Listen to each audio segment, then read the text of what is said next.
Good morning students, welcome to our political science class. And last video हमने discuss किया था यूरोपीय संघ के बारे में। ठीक है, कि कैसे वो एक आर्थिक संगठन से राजनीतिक रूप उसने ले लिया था। आज हम देखेंगे यूरोपीय संघ की कमियां। ठीक है, क्या इसमें कमियां आई थी। इसमें जो नए सदस्य शामिल हुए थे उनको लेकर विवाद होने लग गया था। मतलब जो देश इसमें शामिल, ये आसानी से इसमें देश शामिल नहीं करते थे। ठीक है, और जो शामिल होते थे उनको इनकी बातें ज़्यादा माननी पड़ती थी, जो कि सभी जो देश थे वो उन बातों पे सहमत नहीं होते थे।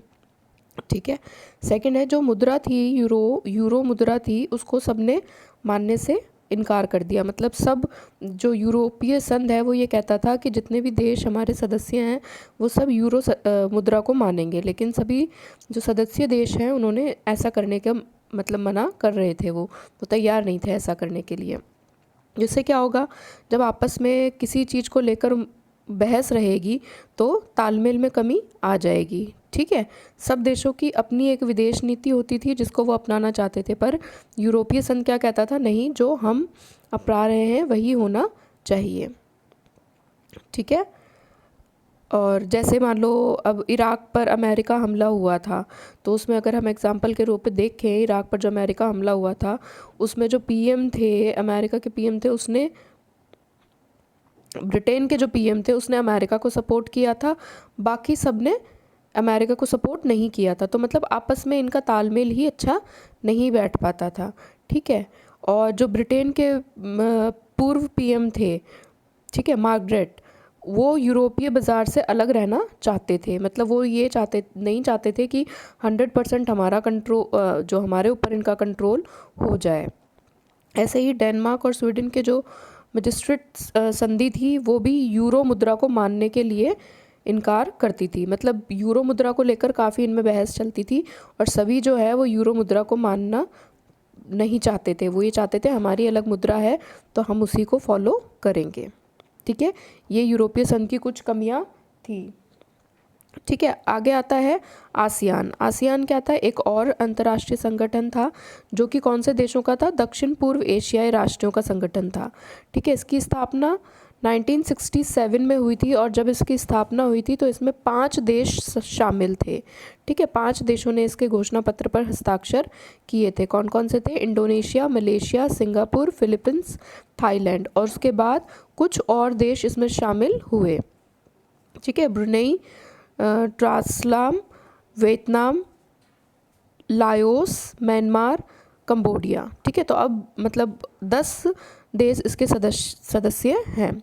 इसके उद्देश्य क्या हैं, इसके भी लगभग वही उद्देश्य हैं, आर्थिक विकास को तेज करना, सामाजिक और सांस्कृतिक विकास को हासिल करना, अपने क्षेत्र में शांति बनाए रखना और विवादों को सुलझाना।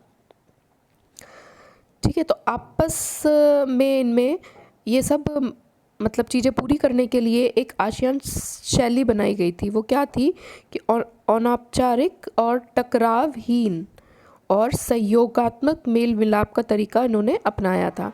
मतलब ये कहते थे कि हम आपस में नहीं लड़ेंगे, आपस में कोई टकराव नहीं करेंगे, बल्कि जो भी दिक्कतें आ रही हैं उसको सहयोगात्मक तरीके से हम सुलझाएंगे।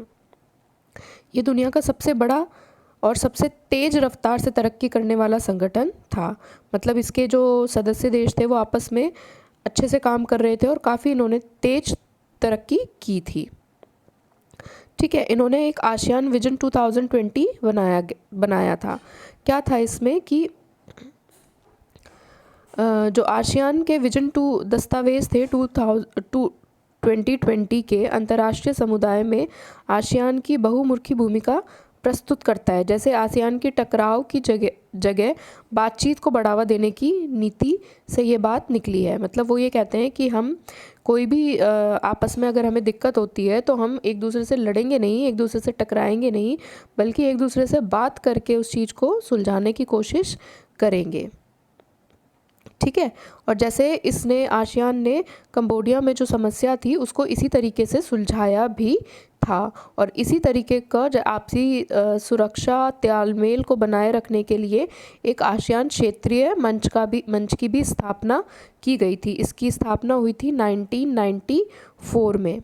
ठीक है, और ये देशों के सुरक्षा और तालमेल बनाने के लिए स्थापना इसकी की गई थी।